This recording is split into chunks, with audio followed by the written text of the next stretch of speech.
السلام عليكم ورحمة الله وبركاته. كديرين؟ لاباس عليكم؟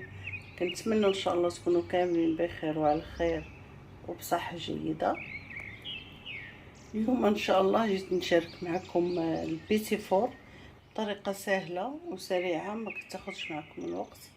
نبداو على بركة الله. بسم الله. عندي هنا 150 غرام زبدة، عندي هنا 2 كوب دقيق، عندي هنا كوب مع مرش او مش مليان سكر بودرة، عندي هنا نكهة الزبدة، وعندي هنا رشة من الملح. نبداو على بركة الله. عندي هنا الزبدة غادي نضيف عليها السكر بودرة. بسم الله. غادي نخلط الزبدة والسكر بودرة مع بعض وان شاء الله هما الاولين.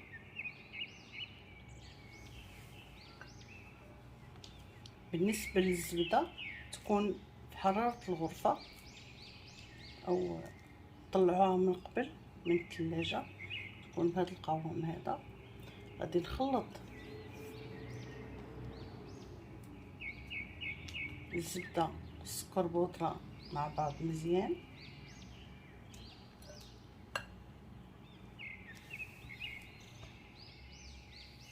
من بعد ما خلطنا السكر بودرة والزبدة كيصير قوام بهذا الشكل هذا.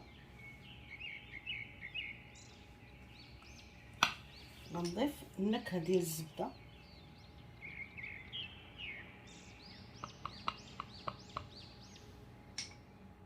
رشة من الملح،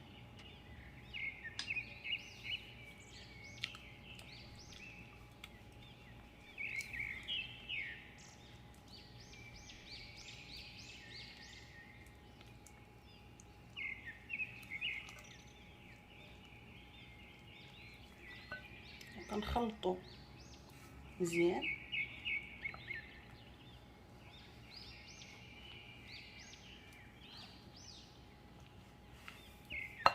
في المرحله هذه غنبداو نضيفو الدقيق بشويه بشويه حتى يتجمع لينا الخليط كامل.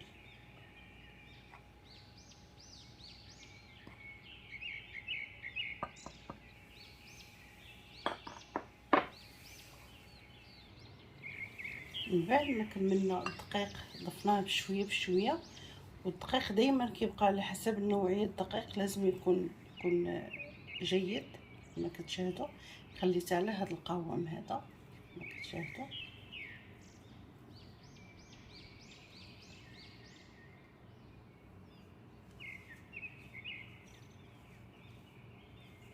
دابا غنقسمها على النص. غندير اللون، غندير لون غنخليه بالابيض، واللون غنديرو بالاخضر.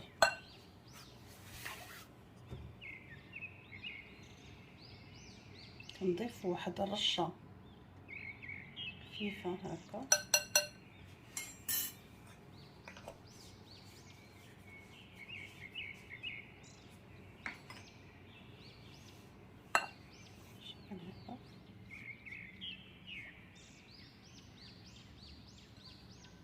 من بعد ما درت اللون كيف ما كتشاهدوا غنديرها في هذا القمع اللي بهذا الشكل هذا، وغنبدا نشكل فيها ان شاء الله.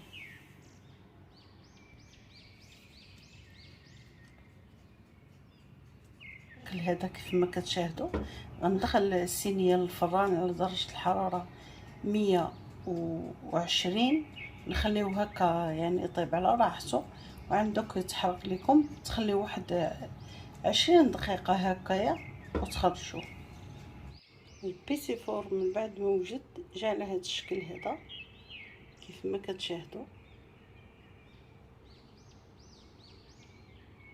زينته بالاوراق الذهبيه والفضيه كيف ما كتشاهدوا. والتزيين دائما كيبقى على حسب الرغبه ديالكم، واللي متوفر ماشي مشكل. كيجي بيتي فور زوين وخفيف سهل التحضير ب3 مكونات فقط. يعني ما كياخدش كاع نهائيا الوقت. ونكهته نكهة مذاق الزبدة، نكهة الزبدة. ما عملتش الفانيلا. نكهة الزبدة لما كتضيفوها على البيتي فور كيجي رائع.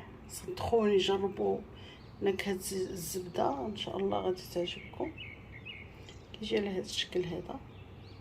كنتمنى ان شاء الله يعجبكم وتجربوه. كيف ما قلت لكم سهل التحضير، ما كياخدش وقت بزاف. كنتمنى ان شاء الله هاد البيتي فور يعجبكم وتجربوه، ولا جربتوه بالصحة والراحة. وعيد مبارك سعيد ان شاء الله، ينعاد عليكم بالخير واليوم من والبركات ان شاء الله، نتوما واحبابكم وكل الامه الاسلاميه يا ربي يا كريم. وان شاء الله نشوفكم في فيديو جديد، ومع السلامه.